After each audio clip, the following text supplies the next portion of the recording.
आखिरकार खेसारी लाल यादव को थिएटर मिल ही गया। नमस्कार दोस्तों, मैं धनंजय कुमार इसी के बारे में आप सभी को बताने वाला हूं और बहुत सारी जानकारियां देने वाला हूं आप सभी को इस वीडियो में। तो वीडियो को लास्ट तक देखते रहें और जो लोग मेरे चैनल को भी तो सब्सक्राइब नहीं किए हैं वो लोग कर लें, क्योंकि हमारे चैनल पर भोजपुरी का हर खबर सबसे पहले आता है। तो जैसे कि आप सभी को पता ही होगा, पवन सिंह और खेसारी लाल यादव की फिल्म यानी संघर्ष 2 और हर हर गंगे, ये दोनों फिल्म 20 अक्टूबर से आप सभी के नजदीकी सिनेमाघर में रिलीज हो रही है और धीरे धीरे अब सिनेमाघर भी बुक होना शुरू हो चुका है। हाल ही में आनंद मंदिर थिएटर ने वोटिंग कराया था, आप लोग किस फिल्म को देखना चाहते हैं, संघर्ष 2 को या हर हर गंगे को। तो सबसे ज्यादा वोटिंग मिला था संघर्ष 2 पे और संघर्ष 2 आनंद मंदिर थिएटर में 20 तारीख से लगाई जाएगी। जी हाँ दोस्तों, 20 तारीख से आनंद मंदिर थिएटर में संघर्ष 2 लगने वाली है और आनंद मंदिर थिएटर भोजपुरी इंडस्ट्री का सबसे बड़ा थिएटर है। और उसके बाद है पटना बीड़ा, उसमें भी संघर्ष 2 को ही लगाया जाएगा 20 अक्टूबर से। और खेसारी लाल यादव की फिल्म संघर्ष 2 को बड़ा फायदा होने वाला है, क्योंकि दशहरा पे छुट्टी रहता है और इस फिल्म को बड़ा थिएटर भी मिल चुका है। हाँ, एक बात और आप सभी बताना चाहता हूँ, पवन सिंह की फिल्म हर हर गंगे को थोड़ा कम थिएटर मिलेगा, वहीं खेसारी लाल यादव जी की फिल्म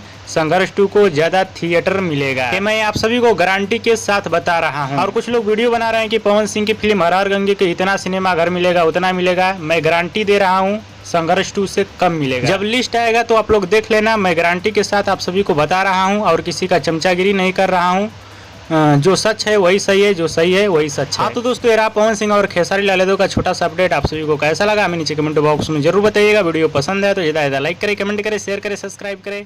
धन्यवाद दोस्तों।